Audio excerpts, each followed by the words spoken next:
Wow, look at the room filling up. Hi, everyone. Aletta, not sure if that's Aletta or Alita, but I pronounce it in my head, Aletta. So I look forward to meeting you in person. Bonnie, Ginger, Julie, welcome. Still got the room filling up with Carol, Carrie, Shiree. That's funny. It's putting you all in alphabetical order for me. Isn't that easy? Marie, Mary, Meg, Miriam, welcome. Welcome, ladies. Maggie McNally's with us again. Awesome. Good to see you. Sarah, Sharon, Sylvia. I got a couple of Sylvias. Welcome, both of you. Tara, Tigra's here. Vicky, and Lisa. Oh, this is an interesting name that I'm probably going to mispronounce. Janae. Anyway, I'd love to learn how to pronounce that. Maybe you'll come with us in the networking session tonight. Great. Well, it looks like everybody's in. Hi, Carol, and Shiree. Okay. Well, welcome everyone. This is our 2:30 on Saturday broadcast of what did we call it? Building confidence after a crash. Welcome to Building Confidence After a Crash. It's an interesting topic. What I like about talking about building confidence is that I think it's something that we all can benefit from, even if we feel like our levels of confidence are quite high. There's always still further heights to reach. And this past year, I published a book called Boost Your Confidence Through Motorcycling, a woman's guide to being your best self on and off the bike. I have, by the way, made it I have a special price for it for the month of April for all of the conference attendees. I'll put that in the chat box when I stop speaking, because I can't multitask like that.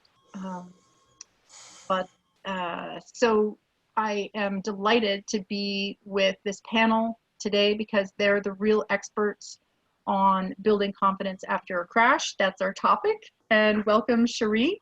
And thank you. Lori, who we heard from yesterday, and Brittany Morrow and Brittany Easter. Thank you so much for joining us. Why don't you ladies tell us a little bit about yourselves and your background, what you ride, and tell us where you're from too. We'd like to know what corner of the country or world you're from. You want me to start? Go, Shiree. I'll start. Hi, my name is Shiree Cano. I go by Volcano because I have really good race starts. I'm from Sacramento, California, originally from Southern California, Palmdale.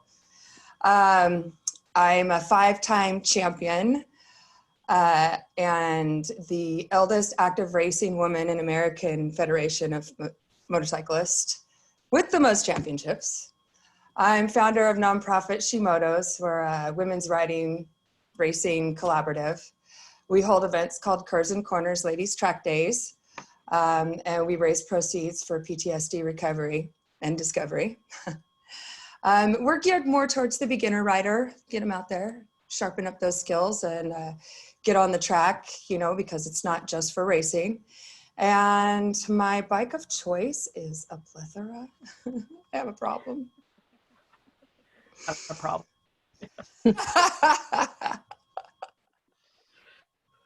Okay, I'll go next then. Hi everybody, I'm Brittany Morrow. I am currently in Albuquerque, New Mexico, where I did most of my growing up. I've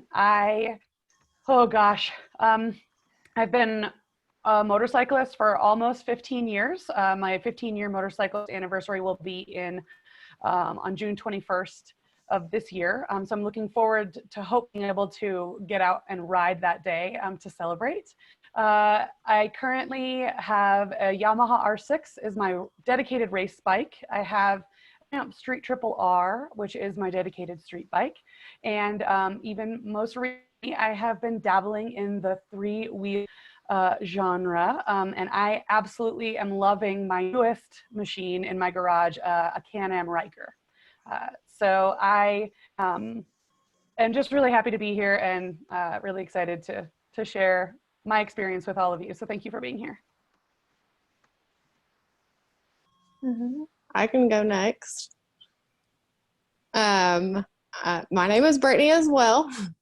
I started out on the back of a bike when I was 14 years old because I wanted to be like the cool kid that followed my older brother around that raced.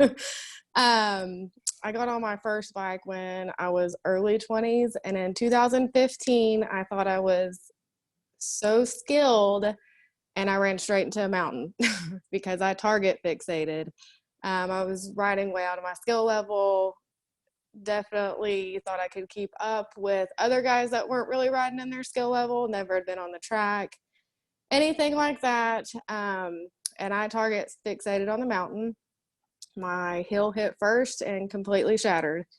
I went a year and a half trying to walk again and couldn't, so made the decision to amputate.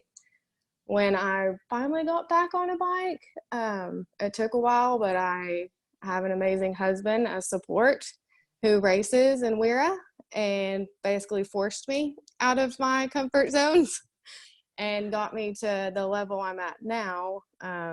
I have a Yamaha R3 that is my absolute baby. It's my second one. I love her more than the entire world. And then we also have a Race R6 that we share. I sometimes ride it. I'm still kind of nervous about 600s because of what I went through, but I'm still learning every day. So it's, oh, and I live on the Dragon. So forgot to say that, but that's my practice ground. Okay, I suppose it's my turn. Hi, I'm Lori. I'm in Western North Carolina in Robbinsville, also very close to the Dragon. I started my motorcycle journey in 2003 and actually learned to ride a motorcycle in the parking lot at the Dales Gap Motorcycle Resort.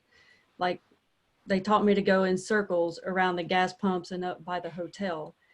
And I made my first trip across the Dragon 1 week after I started riding. And I was just absolutely in love. I started on a 99 Honda CBR 600 F4. And that, I was a car girl before that, but as soon as I got that bike, it became my life. And then I moved on to a Supermoto, which I thought the sport bike was fun. The Supermoto was so much funner. It was just like instant level up. And then I eventually moved on to a Cali 636, and I had a wonderful 5 years of riding before my first accident that happened on the Dragon, where another rider crossed the center line and hit me head on. And I continued to ride for a couple years after that, and in 2011 I took a 7-year hiatus from it.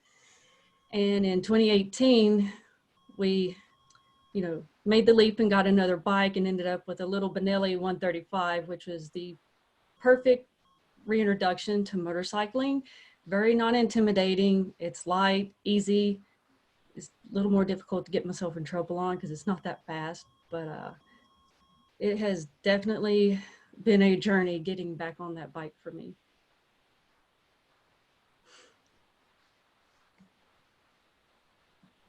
Alisa, you're muted. Okay, Yep, sorry. just sorted that out. So, thanks again, ladies, for being here and being part of this panel. I have a couple of people asking, saying that they can't see Brittany. And what you need to do is you need to go up to the top right of your screen and click on gallery view, not speaker view. And then you can see all of us all at the same time. So I hope that sorts it out because we can see Brittany just fine. If you're on your phone, it's at the bottom. Yeah, okay, thanks. Thanks, we're on a desktop. So again, welcome, ladies. And some of you described your crashes. I don't want to go in great detail because we're really here to focus on how you got over the fear and built your confidence and came back. You're all obviously very strong motorcyclists. Brittany Morrow, you didn't really tell us about your accident. I know you're a little, you're pretty famous. You have your, as a gear advocate, but would you tell us a little bit about, for those of you who didn't share, will you share what your challenge was and what you overcame? Sure. So I started my motorcycle journey when I was 7 years old on the back of my cousin Chad's Honda Hurricane. And I fell in love with riding on the back seat since that moment. And growing up, I always just jumped on with whoever would let me, burned my leg on exhausts more than once. I'm sure all of you have experienced that. If you've been a passenger before, you know that that's one of the things that happens. I wanted to get my own motorcycle, especially in high school when I would ride on the back with boys from the local Air Force Base here in Albuquerque, but I never did it. And I really don't know why. I think I was more focused on the boys than I was on the motorcycle. So I'll admit that. When I was 20, I got on the back of a motorcycle with a boy who I had just met 2 days before. I didn't even know his last name. He probably didn't even remember, my first name. But it was the situation, boy thinks girl is cute, girl thinks boy is cute. Let's go on a motorcycle ride so boy can impress girl and girl can have fun. It's a typical story and it usually ends just fine. But mine did not end that great. Actually, it didn't end well at all. I went off the back of his GSXR at about 120 miles an hour. And I was only wearing a full face helmet, no other specific motorcycle apparel.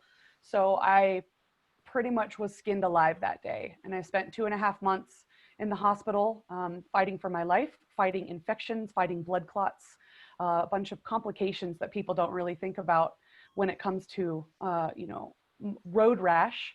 And then 5 years later, I found out that I had also broken my back in the accident. That went undiagnosed for a while.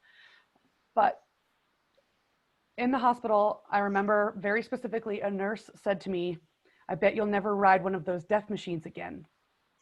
And for me, A-type personality, I said, challenge accepted. And I knew that the only way for me to live a fulfilled life that I wanted to live was to get on my own motorcycle and be in control. So 9 months after my crash, which was 6 months after getting out of the hospital, I did the silliest thing and I went and bought a Yamaha R6. And I actually learned how to ride on that 600 Super Sport. In hindsight, wouldn't recommend that. I think Brittany would also feel the same way as me. We kind of did the same exact thing, jumped on a big 600 at the beginning. But since then, I have dedicated my whole life to first and foremost, having fun on the bike, because that's the feeling that I always want to have when I'm on the motorcycle. And then also helping others to know what mistakes I made. Hopefully they can learn from my mistakes, help them focus on their skill set so that they can prevent having crashes in the first place. And also building a community of enlightened, smart riders who choose to always wear their gear every time they ride. Amen. That's awesome. Thanks for all you do for the motorcycle community. It's my pleasure. Do you want me to tell my story? Yes, please. I don't think I would on that. Okay. My story. Well, before my big accident, I was property of a 1%er club. I'm sure most of the women here know what that is. It's a biker But you can gang. explain it. And when you're a property of a biker gang, you are absolutely property of the entire gang.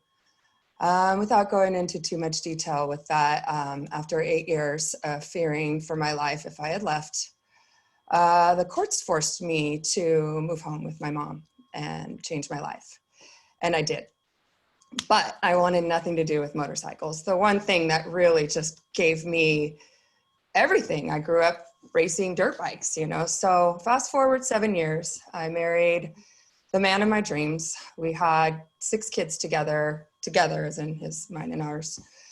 On March 16th, 2006, 3 weeks after our wedding, I was in a tragic accident where it took his life.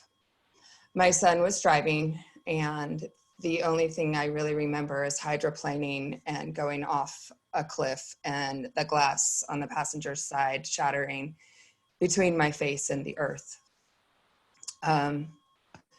when we got to the bottom, I kind of woke up upside down in the truck, and the first thing I saw was my husband's feet through the windshield, almost like the Wizard of Oz and the Wicked Witch of the West, as weird as it seems. I always refer to it as that to give you a clear visual. About that time, my stepson, who was driving, was walking back across the river and said, get out, the truck's gonna blow. And I remember thinking, oh, James, you've seen too many stories, with the truck blowing up. And I started to crawl out. I let my seatbelt go, hit the ground, started to crawl out, and I couldn't really see well. It felt like my eyeballs were out of my head, and my pinky was touching my elbow. My arm was broken in half, so I couldn't really crawl. I remember trying to pull the truck off the top of my husband. I remember this like heroic strength people have in all these stories that I've watched where they've had this extraordinary strength, and thinking, I can't do this with one arm. I can't do it at all. So 3 years later, well, first of all, I tried to climb up where he went, and I couldn't, because I was broken. I had a traumatic brain injury. I had massive contusions all over my body. I hit hypothermia. I had the broken arm. It was in 2006, so they didn't really have a lot of cell phone range. So it took 3 hours for Highway Patrol to actually even get to me and be rescued. When they came down there, I was literally on my deathbed and listening to my wedding CD going over and over in the truck that we had made for in between breaks. And we were listening to it at the time of the crash. So I was like, Jesus, is this ever gonna end? Can I come home now? But I remember thinking, is this karma for what I did? Or is this law of attraction? Because I've always been a believer in that, And from there, I became super protective out of fear for my family.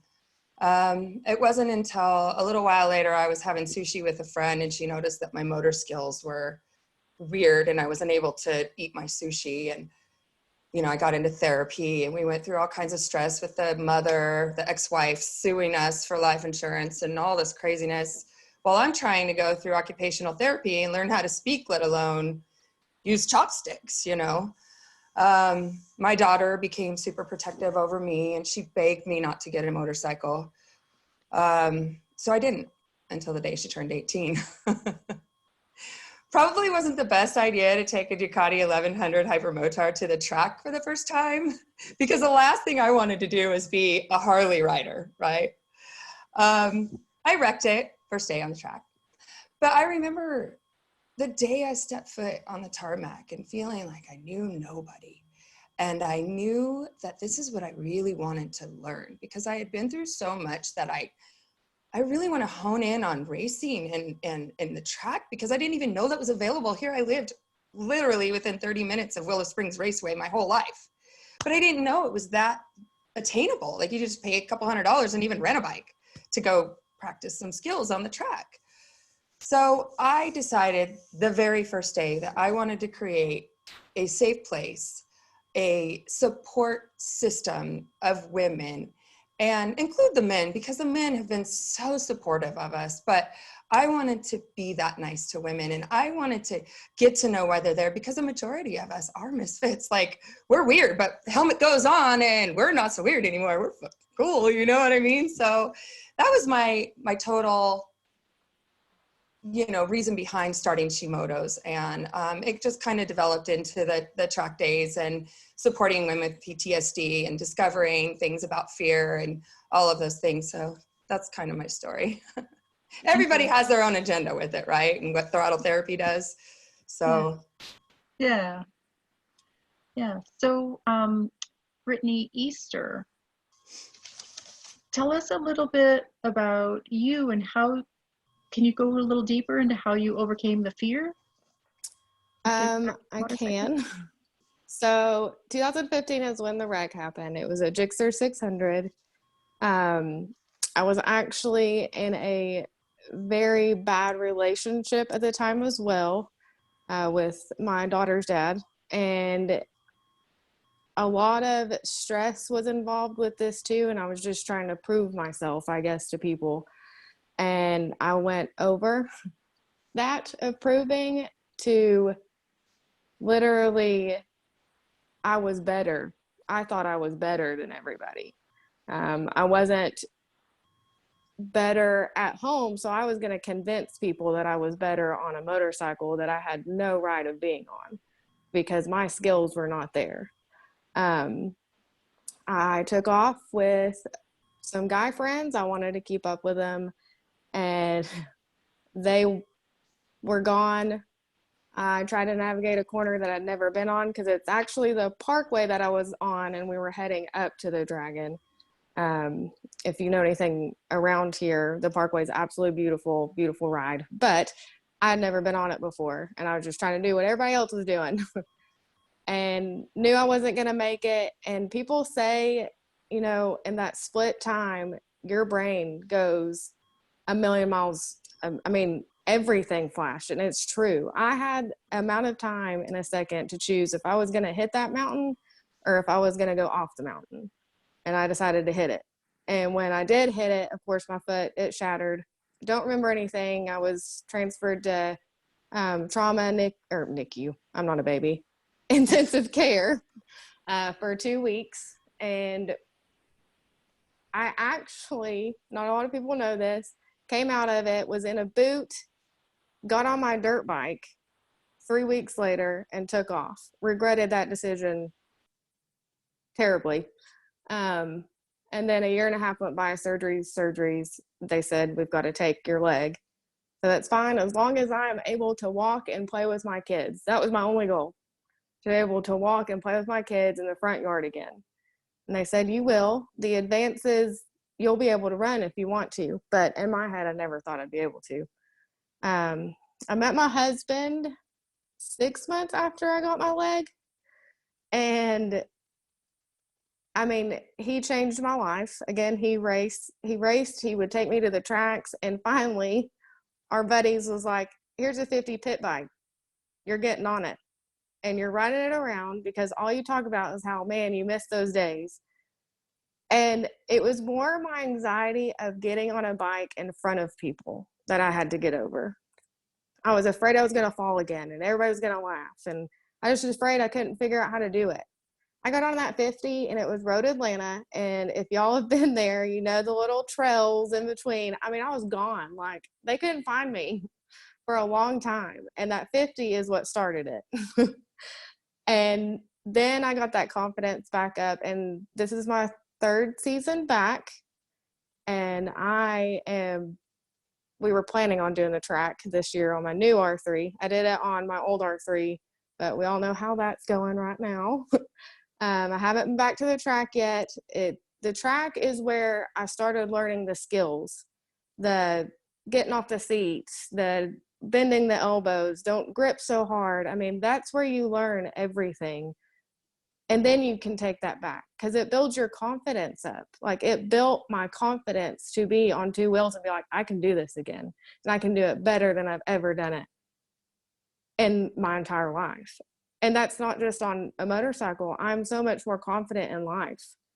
Like, people look at me and they're like, I don't even know that you have one leg, because I'm walking and I'm determined. And if I've got goals, you better get out of my way because I'm getting my goal if you're in my way or not. And I'm happy. It's the happiest I've been. The one thing about being on a motorcycle and in my suit, because I get asked why don't you show your leg when you're on your bike? The one thing is, I am a normal person. You do not look at me. You don't say, holy cow, that girl has one leg and look how she's riding. You just say, man, look at that person riding. They're decent. Like, they're pretty good. I'm a normal person riding my motorcycle and I'm living my life. And that's when I do take my leg off, when I sit down and they're like, what the crap? What? That's crazy. But yeah, it's a life changer. And I honestly would not take that wreck back, because I wouldn't be the person I am today without it. Thank you. So a lot of you have described the steps and how motorcycling helped, but I'm wondering, like, what are the physical, like, I'm very interested in mindset, and I think a lot of other people would be interested to hear, you know, were there specific steps, were there specific things yes, we're talking about the external circumstances, but what's going on the inside? What I hear that there was support, encouragement, that sort of basic love of motorcycling that drew you back. But what are those granular details that got you going again and got you more confident? Lori, will you lead us with that?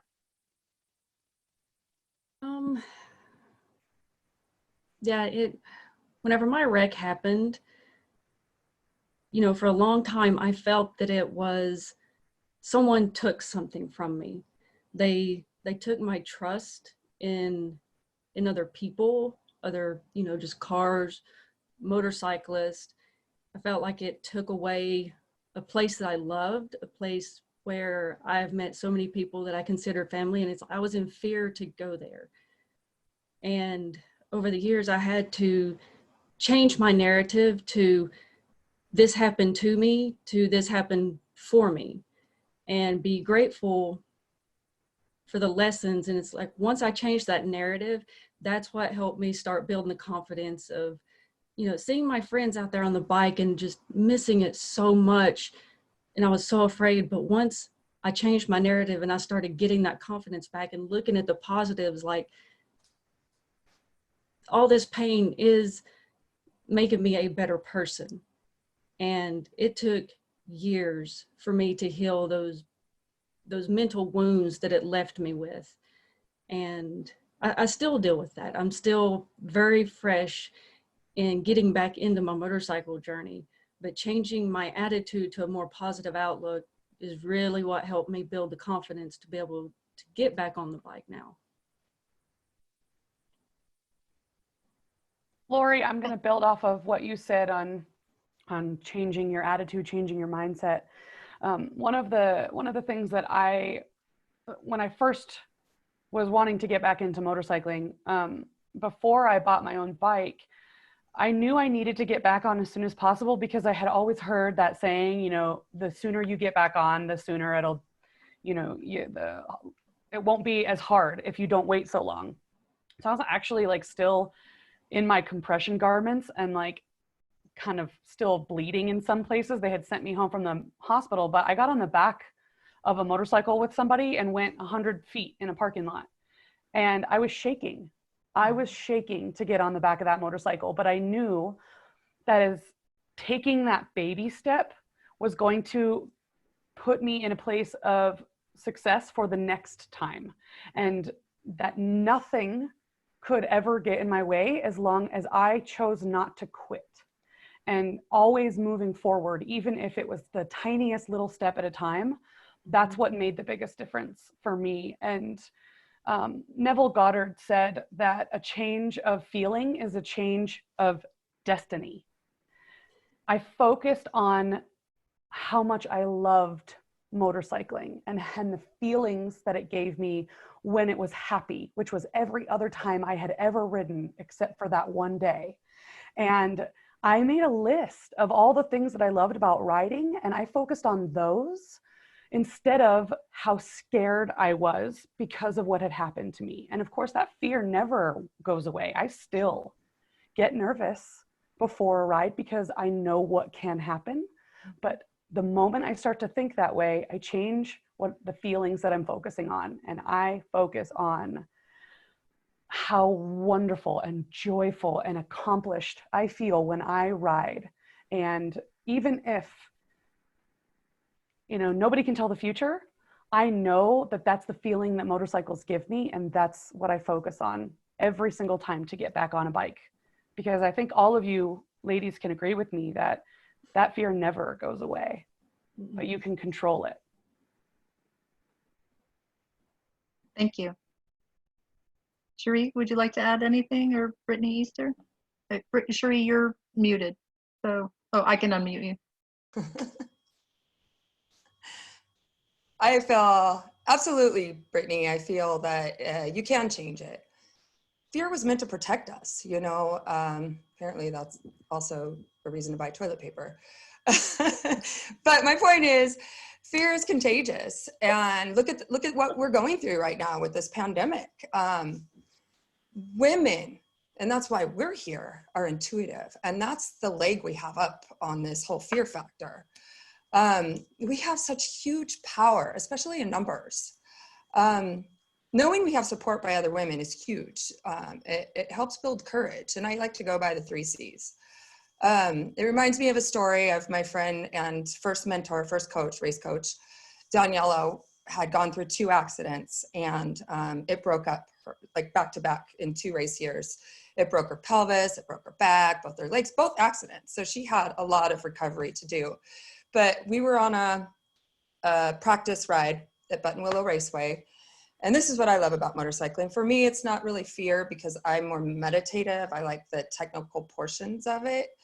I don't know why I don't get that adrenaline rush that people talk about. Maybe it's because I've been through so much PTSD that that's what I'm searching. At least that's what they say. But Daniela and I were, you know, cruising, doing that ballerina. I love seeing videos and pictures of 2 motorcyclists that are doing that ballerina together. We trust each other because we have that intuition, right? Like a handful of women that I will like elbow up with on the, you know what I mean? But I had this weird feeling to get off the track, and so did she. So we handed out, legged out, whatever you do. And as I looked down to look back at her, and she was there, my frame bolt out of this beauty right here, my Daytona, had broken, maybe from a jump, and it had backed itself out to almost like a 1/4 inch, about to fall out and smack her behind me. And it was strictly intuitive between her and I both to get off the track because we were doing great. So my point is that courage equals consistency equals contagion. And in my case, I reached out, I got a mentor, and it was easy to keep bringing me back because I had that support by another woman. And then she introduced me to more, and then the Shimoda's thing came down, and having the knowledge of that alone, because everybody has their own agenda on what motorcycling does for you, right? Whether it gives you that fear, whether it gives you that meditation, whatever ride you ride, whether it's a Harley or, you know, our track days, we encourage all bikes, all genres, you know. But I read a book, and it's by Kent Nurburn, right here, called Calm Surrender. And the author, he lived by a cemetery. And there was this flash that was a toy that would always constantly get his attention. So finally one day he walked and he found out it was a kid's headstone. He eventually learned by seeing a mom out there sweeping off the headstone that it was the mom of this kid that was about the same age as his kid. And he was intrusive because of his relation to this, having the kid. And he said, you know, how do you do it? How do you go on your everyday without, you know, mourning the loss of your kid? And she told him, she said, I made the decision. And she ended up being a foster parent to some ungodly amount of kids, like 57 or something like that. But she said, I made a decision, and I could either walk the earth as a zombie, or I can make something of it. And that was so profound for me to get over whatever it is, whether it's fear, or whether it's whatever your hang up is, whether just you feel weird. I felt weird with the traumatic brain injury. I have fear right now speaking in front of all of you, you know? So it's just, you can make that decision to walk on the earth as a zombie or not. That's really beautiful. Anyone else have anything you'd like to share? I think, you know, that all the fear that I would have in me, it was the fear of what ifs. What if someone else, you know, hits me? What if someone else does this? And I was crippled for a very long time in that I wouldn't leave my house. I couldn't drive on the road. And there's one day my husband said to me, you know, you've got all these, what if something bad happens? He's like, but what if something good happens? What if you actually have a good time, an amazing time? And, you know, that stuck with me. And I'd always just caught up in what was going to go wrong. Is like, well, what if it goes right?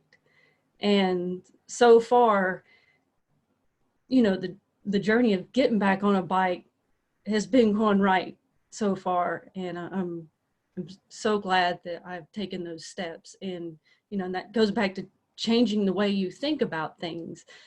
And it's like, don't always just focus, you know, I had to refocus from the fear to finding the joy in it again. Cool. Shiree, you mentioned a book that you read. I'm wondering if the other panelists would like to share. Was there some other books that you read or some resource that you know, outside of motorcycling or inside, that sparked the transformation for you, or led you to a thought that then led you to other thoughts that helped you heal and become whole?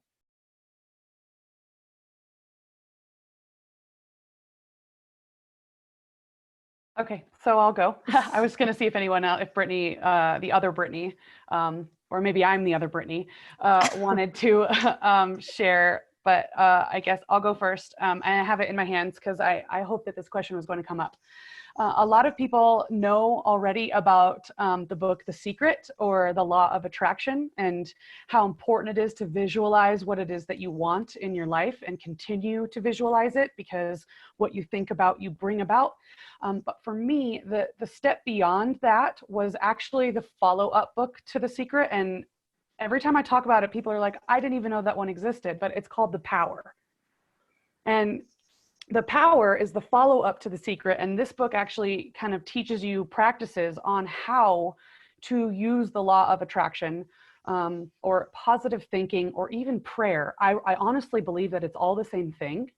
Yeah. To bring into your life the things that you want, and it happens because you're focusing on it. So you're actually making it happen because you're thinking about it. But in the Power, there's 3 tools that it gives you. And the most profound one, and the one that I really always focus on when I talk to people about this, is that the key to having the power is love, because there's nothing more powerful in the world than love.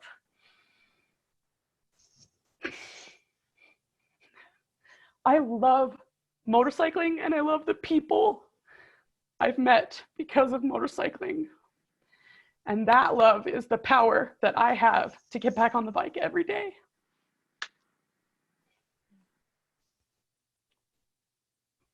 So how do you tap into that and keep going? The visualization really is the big one for me. Making a list of all of the reasons why I love motorcycling, and then looking at that list and reading it out loud and visualizing what, you know, the reasons I love motorcycling. A lot of it has to do with how I feel, and closing my eyes and imagining having the best ride of my life. That really helped at the beginning, because I loved motorcycling so much, and then I felt like it betrayed me when I went off the back, and that was a hard feeling. But the love, focusing on the love and using love as a tool to really help me think about why I wanted to get back on, and the feelings that it was going to give me, and that was going to create good situations every time I got on the motorcycle. Loving motorcycling is what made me want to learn how to do it correctly, and to get my skill level to a place where I felt comfortable and confident. The more training I sought out, the better I felt on the bike. And I've reached levels of joy that I didn't even know existed when I was just a passenger, because being in control of the motorcycle, there's nothing else like it. And then you realize that the more you are in control on a motorcycle, the more confident you're becoming in your own life. And the more strength that you have to do the things that you want, the more strength that you have to visualize the things that you really want to bring into your life, and to use love as the base. Because when you love something, nothing will get in your way. You will do anything for it. And of course, Alisa, I know you can speak on this probably more eloquently than I can, but love in action is gratitude. So when you are gracious, you are giving love, and that is an actual action. So being grateful for being alive, for having the opportunity to ride, for having people in my life who support me, that is love in action. And so really love has been the powerful tool for me since the very beginning. Fantastic. Thank you. Thank you. You said it very, very well. And the journalist in me has been coming out, and I've been making making that notes, and I'm putting them in the chat box because you're just beautiful words. Yeah, Shiree, what resources would you like to share, or what thoughts do you have? You're muted, so you have to unmute yourself. Nope. Hey. Yeah, there you go. Okay. My answer, you all give me the courage and the strength and the power and all of those things. I mean, I've often said through my therapies and life itself, is just when you think that you've had the worst life that anybody can possibly have. And my fears are different than the other women on this panel. I lost people. We almost lost you, right? But you guys, when I started Shimoto's, I thought I was going to be the only ones. And now I belong to this almost like underground thunderdome of motorcycle women all over the world, not just California, not just our nation, all over the world. And if this world hits critical mass, we're good.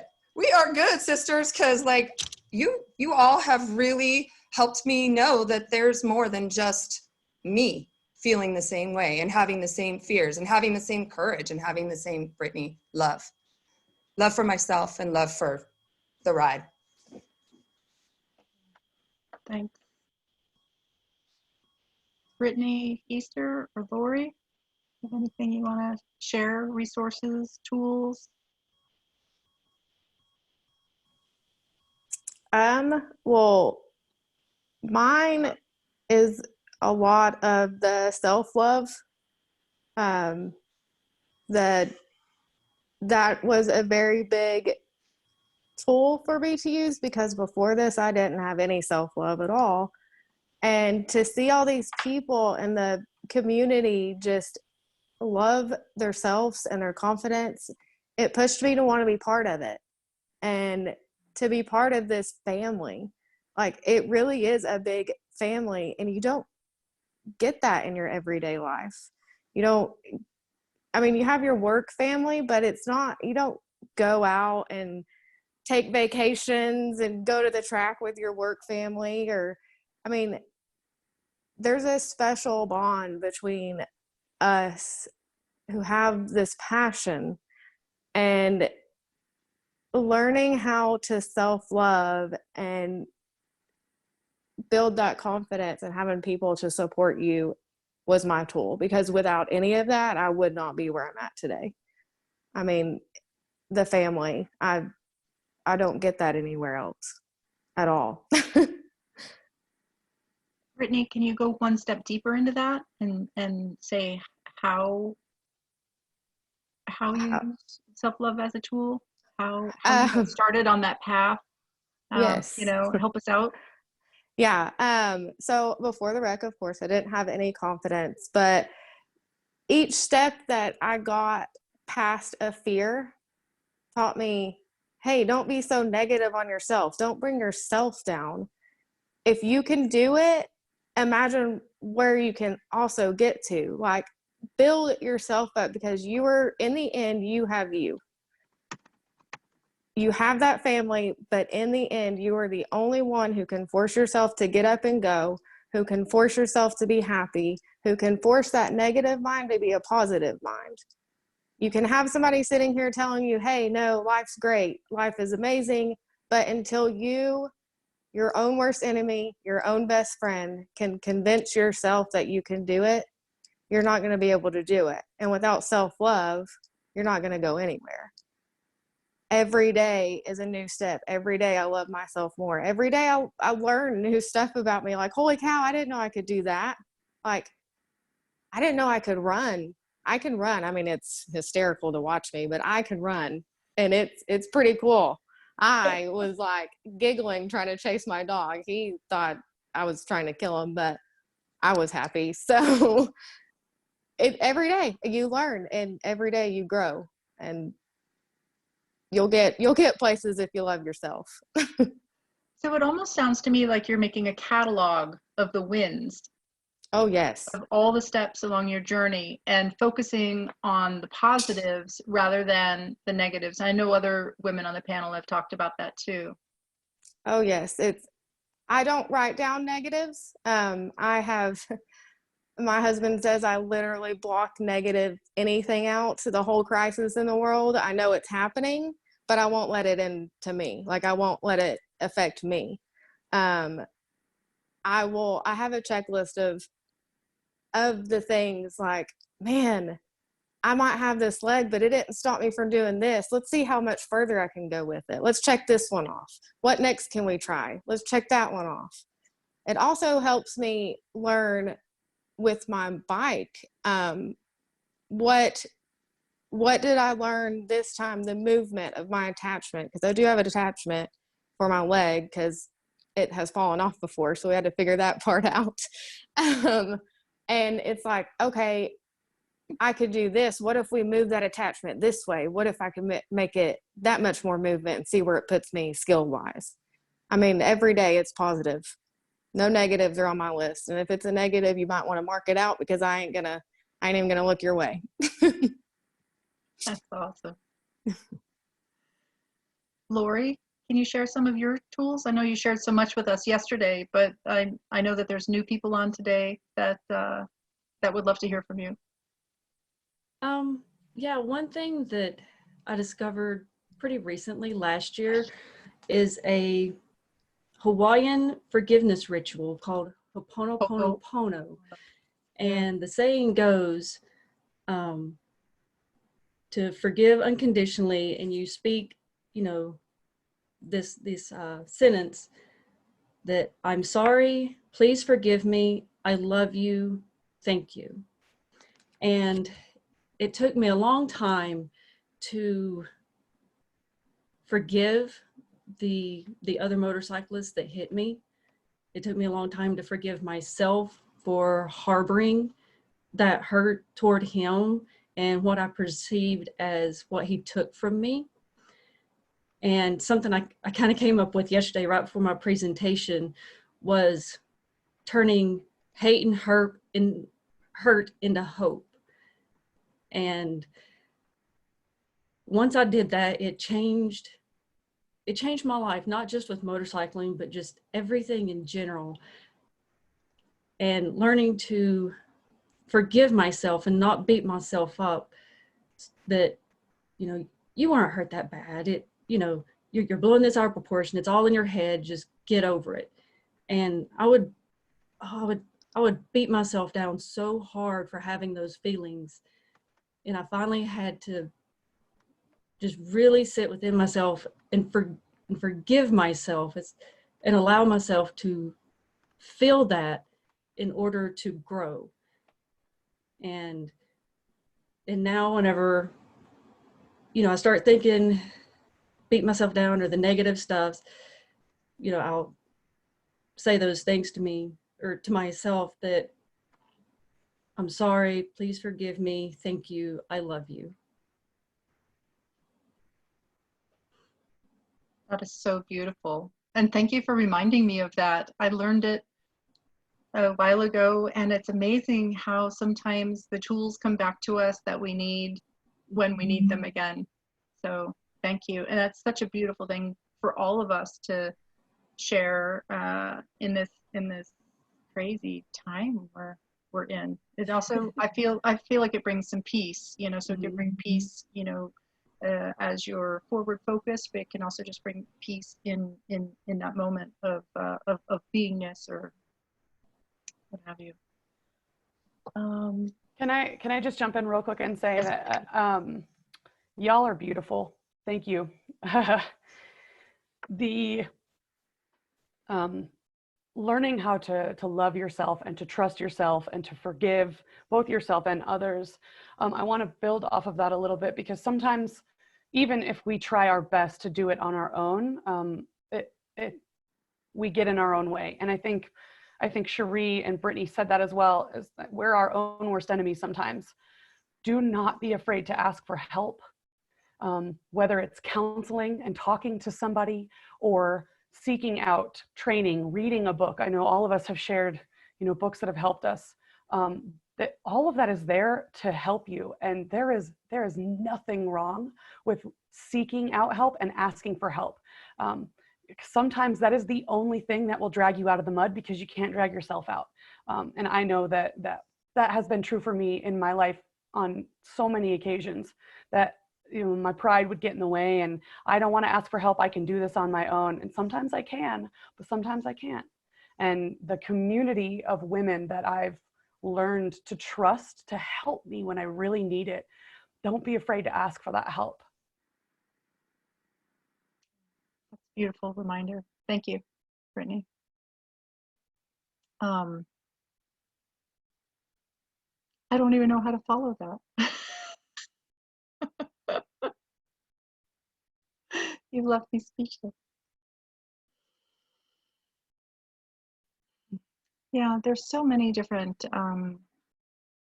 modalities of healing, because I think there's so many different types of people, whether that healing is through action or psychiatry or through energy work or through reading or through meditation or through affirmations or journaling or the Ho'oponopono practice. There's so many different resources out there. So if you can, like Brittany said, find the courage to ask for them, and sometimes just saying, I'm open, whatever I need in this moment, universe, let it come to me, universe or God or whatever the word is that you resonate with, God, goddess, spirit, universe. Sometimes it can be just as simple as as asking for it, and then being open to letting it come in. I think we talked about that at the beginning of the sessions yesterday. On that topic, I just want to add that is what we do at Shimoto's. We are the people. Like we build the proceeds. We help you get psychological care if you need psychological care. For me at this juncture in my healing, my therapy is throttle therapy, and mostly because I have a really hard time sleeping. I have a lot of things that replay over and over in my head. I don't sleep, but with what I do now with racing, mostly racing track days, I don't ride on the street a lot. I want to get back into touring. I remember asking Anya from Babes Ride Out, East Coast Babes, I want to have this track day called Curves and Corners, and I just don't know how to start. She goes, just do it. And now it's evolved into this thing where we are the help. We are raising proceeds with Curves and Corners for women to get on the track, to get that therapy.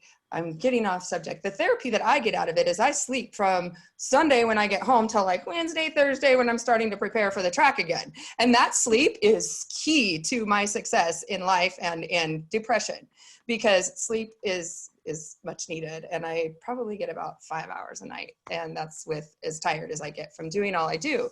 But please reach out to us. Curves and Corners is our event, shimotos.com, or find us on Facebook, Instagram. We have tons of resources for you, on track, off track, mental health resources. Please just get a hold of us. We're there. We are there. We have a whole board of directors. We could pair you with people. We know people all over the globe. So yeah, come on down. Get a hold of us. Fantastic. Yeah, fantastic. Thanks for sharing that. So what does support look like? How have you found the courage to ask, and what does sorry, I'm distracted by a motorcycle coming in my driveway. What does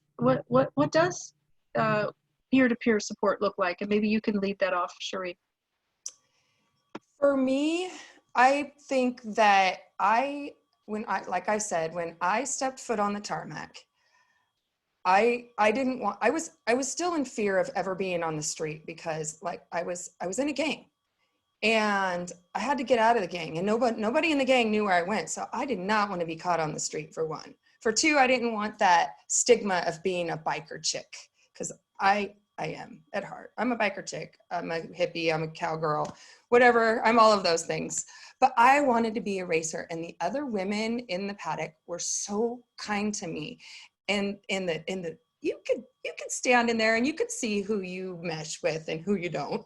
I'm just recently learning how to be a friend and how to be friendly, because you don't always get along with everybody. So for me, what I did is I picked somebody that I admired. I admired the way she rode. I admired the way she carried herself. I admired the way she was a coach with Carter's at the track, and that it just kind of evolved from there. So as long as I reached out to her and I told her, you should have seen me. I was like a perfect college student with a 4.0, with my books and my diagrams and my notes and all of those things, because I have to go 110% with everything I do.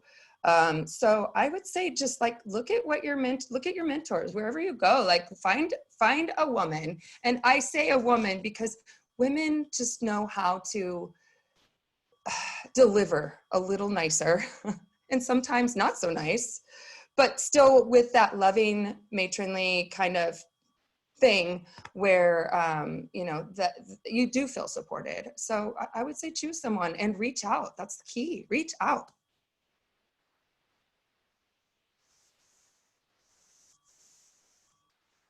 Reaching out seems to be a theme. So what are some, ladies want to mention some resources that you have reached out to or that you've been able to tap into? I know I'm back to resources again, whether they're physical, emotional, spiritual, or mental.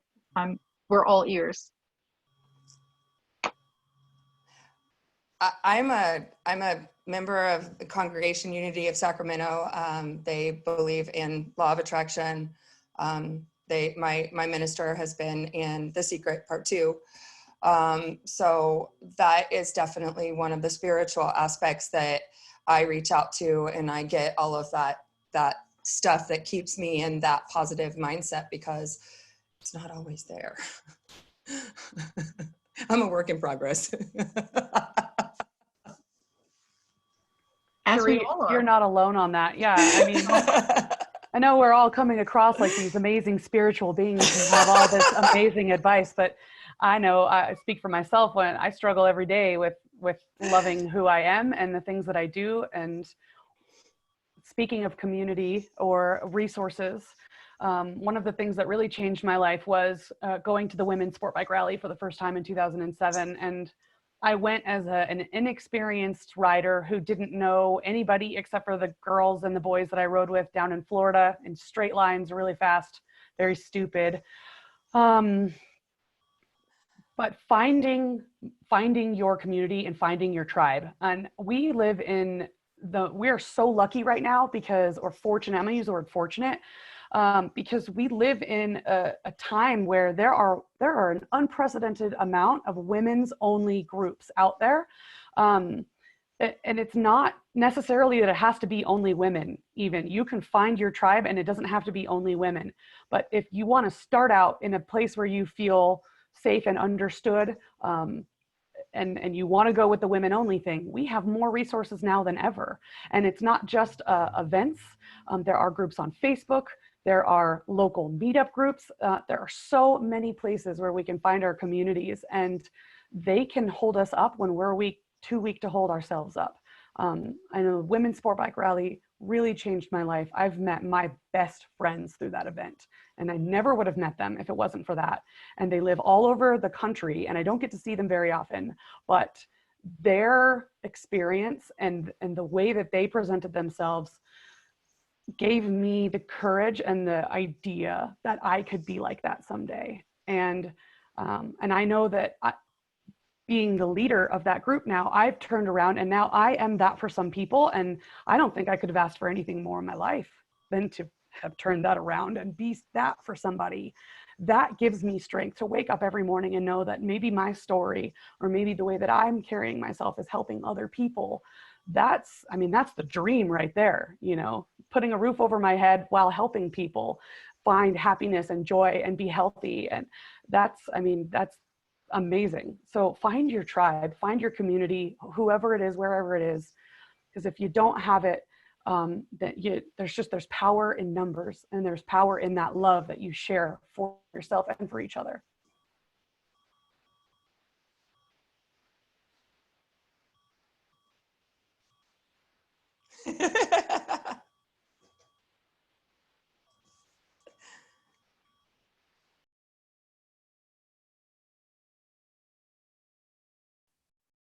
Yeah, Alisa, you're muted. Yeah. Had a little bit of background noise, so but it's noise we're all familiar with, the rustle of motorcycle clothes. So anyone else have anything that you'd like to share? Oh, I should check the questions too. This is your opportunity to bring forth anything we haven't talked about, and then I'll move to the participants' questions.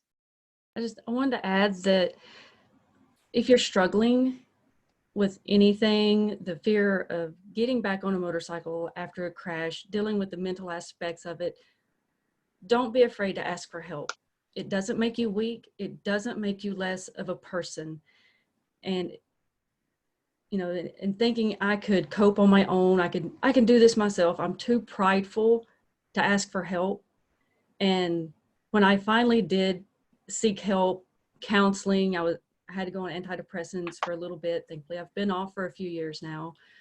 But going into counseling and asking for that help and having someone to talk to,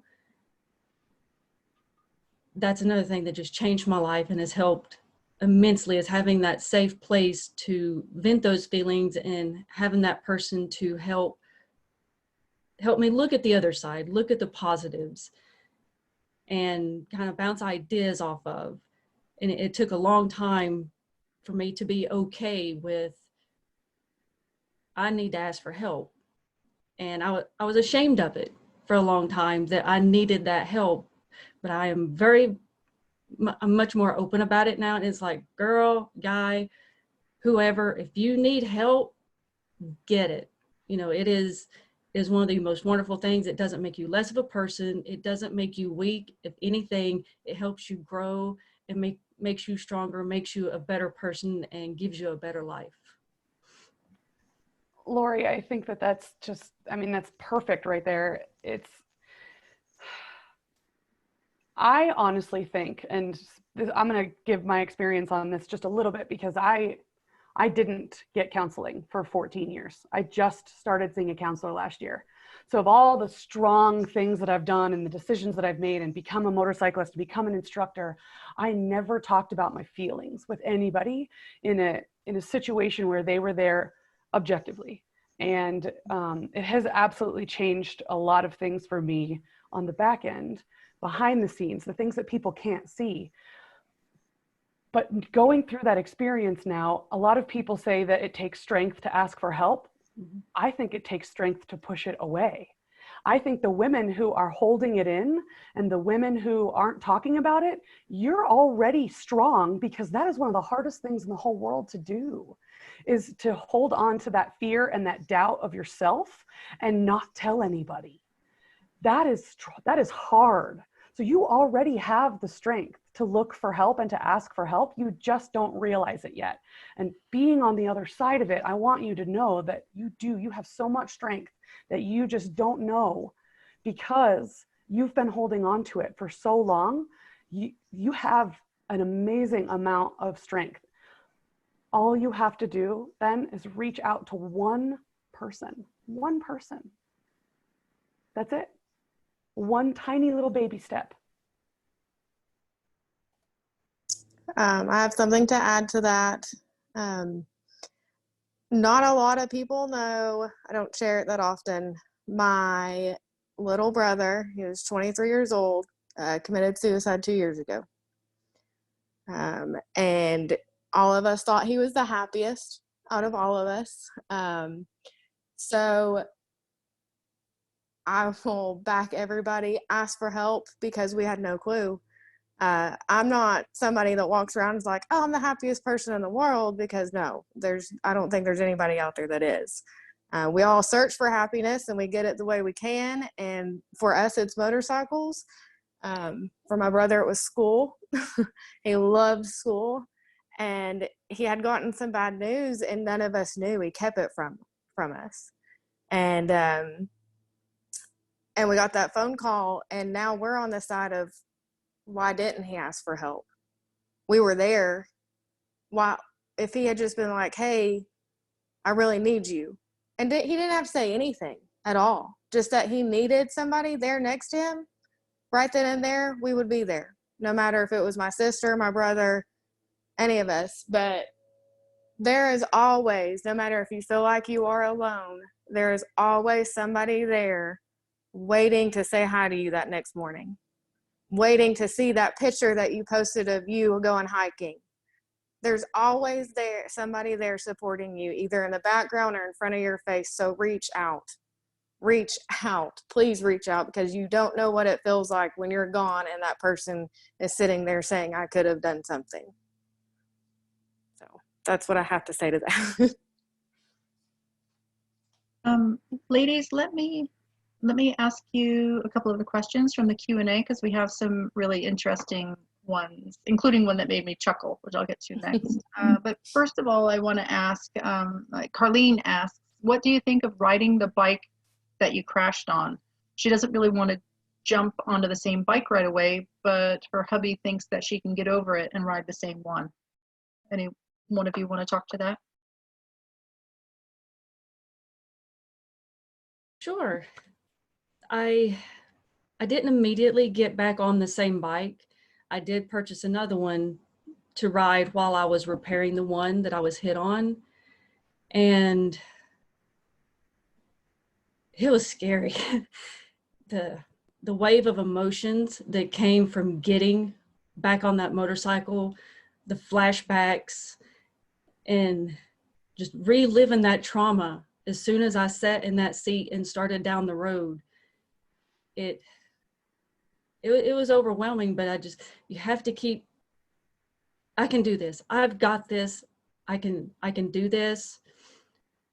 And if it gets to be overwhelming, you don't have to do it. You're allowed to be afraid of it and take your time getting back into it. But it definitely is another experience getting back on the bike that you've wrecked on. Yeah, just also, I want to say, like, there's two things here. Keep in mind that you control the feelings that you have about that motorcycle. So you can decide on whether you feel like it's the reason for your crash or your bad feelings, or you can decide that it's something that brings you joy and happiness and a feeling of control. But the other thing that I do want to mention is that if you feel, or if you know that the motorcycle is part of the reason why you crashed, because either your skill set isn't there, or you don't feel comfortable on the bike, or there's something about the motorcycle that makes you uncomfortable or made you cause the crash in the first place, there's nothing wrong with seeking out another bike, perhaps that maybe matches your skill level a little bit better. And it's so easy for men to say to us, oh, you can get over it. Consider your source on that.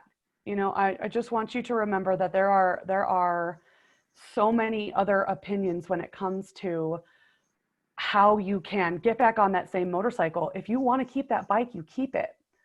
But you don't have to get back on that motorcycle in order to build up your confidence again.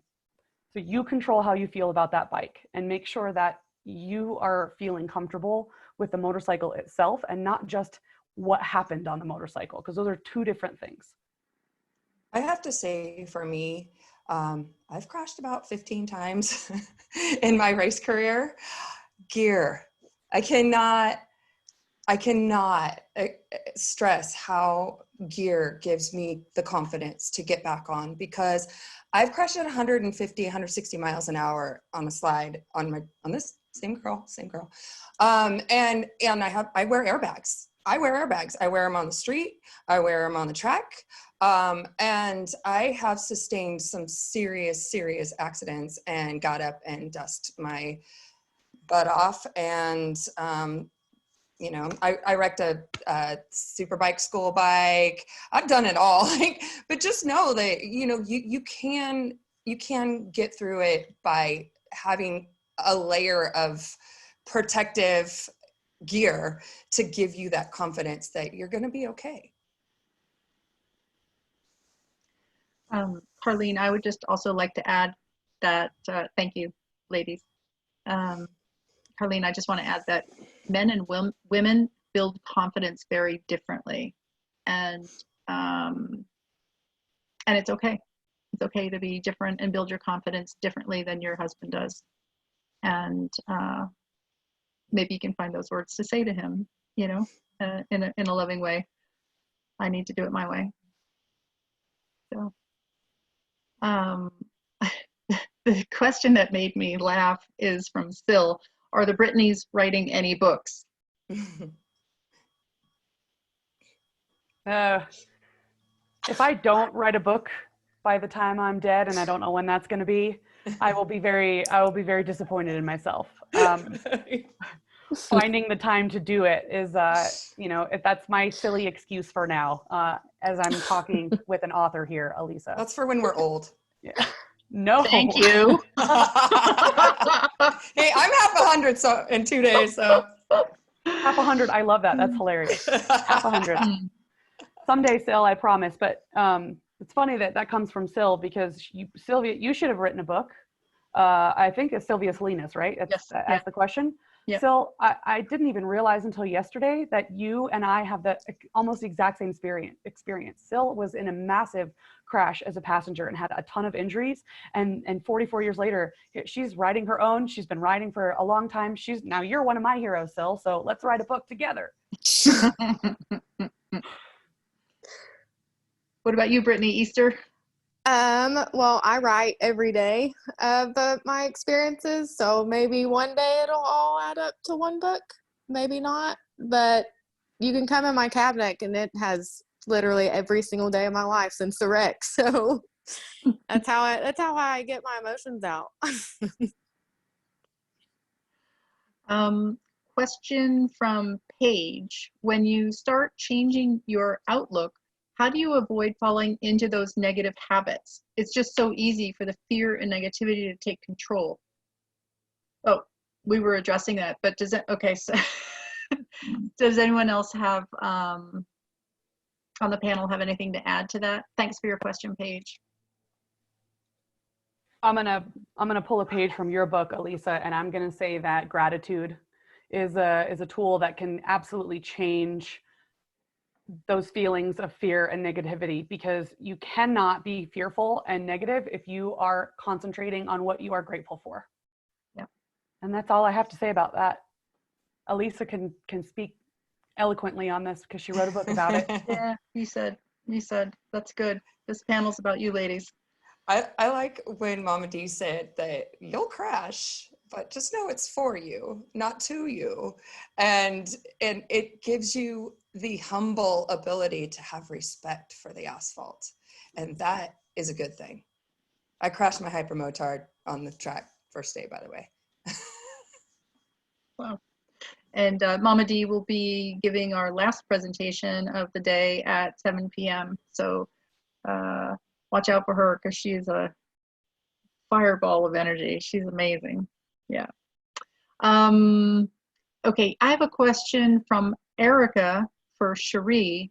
And Shiree says that, Erica says that she sees property ofs out here on the East Coast. She sees them at gas stations sometimes. Are they trapped? I've never realized. Is there anything anyone could do to help them safely? Honestly, I think on a level where I was at, my parents divorced late in life, and I was seeking that family identity kind of thing.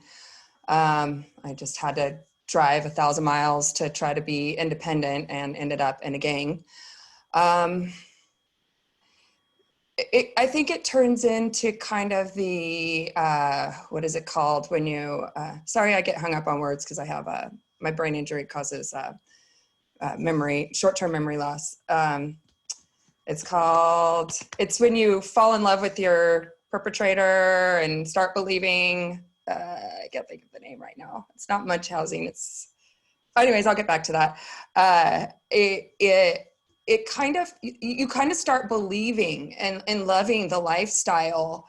And I really believed that I didn't deserve any better, because the society paints this picture of people. I mean, in my situation, my ex used to always say that my family was rich, which was not the case at all, because we were so impoverished for some reason. We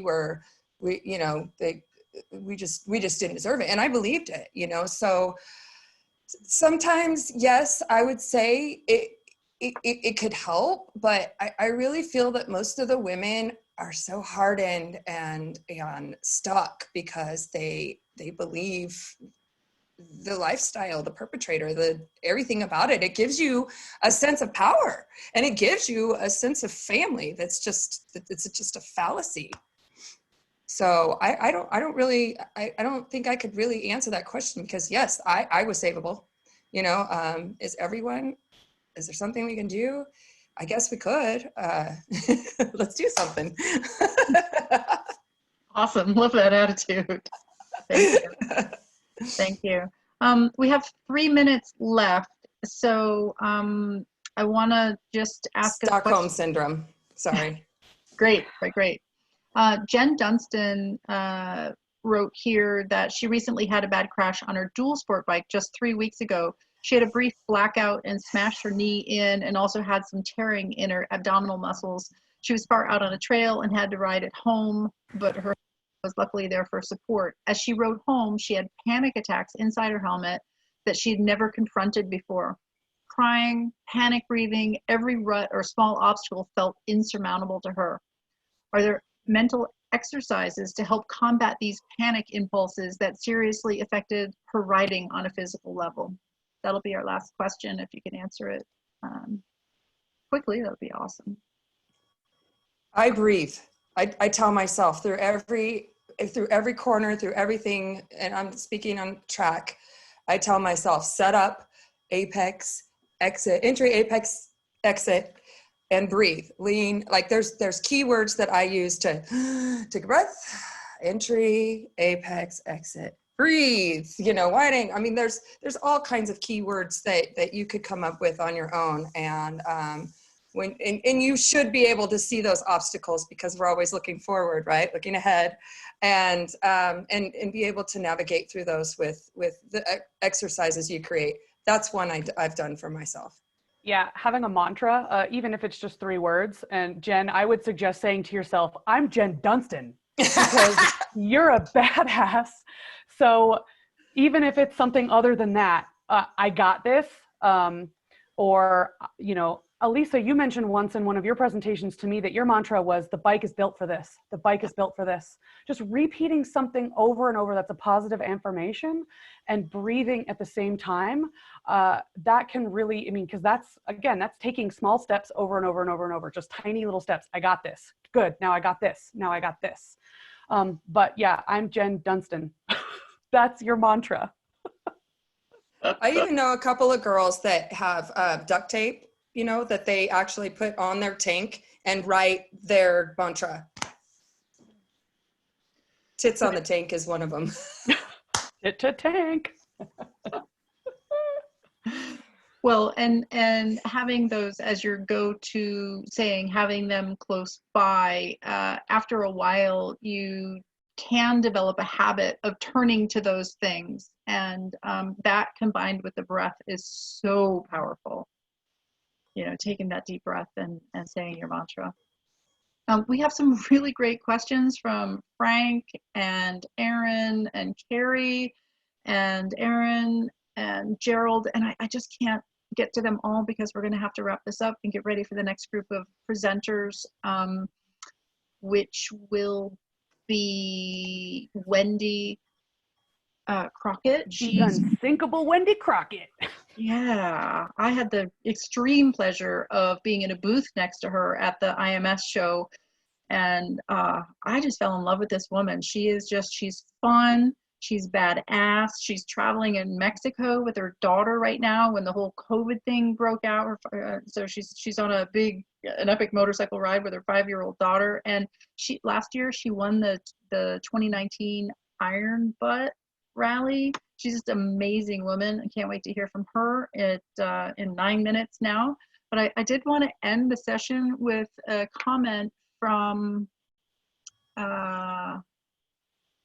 Elizabeth, that she said that she just wanted to comment that as a person dealing with PTSD, you will need to ask for help again and again. There is absolutely no shame in it. It's not just a one and done deal. Keep asking. And Elizabeth, thanks for giving me the perfect closing to this session. And thank you, ladies, Brittany, Lori. Thank you. Brittany, Shiree, so grateful to you for sharing your experiences with us. And we do have some unanswered questions that we'll try to answer via email. And ladies, take a short break and we'll see you at 4 o'clock with Wendy Crockett. Ciao for now. Bye. Thank you, guys. Bye. Bye.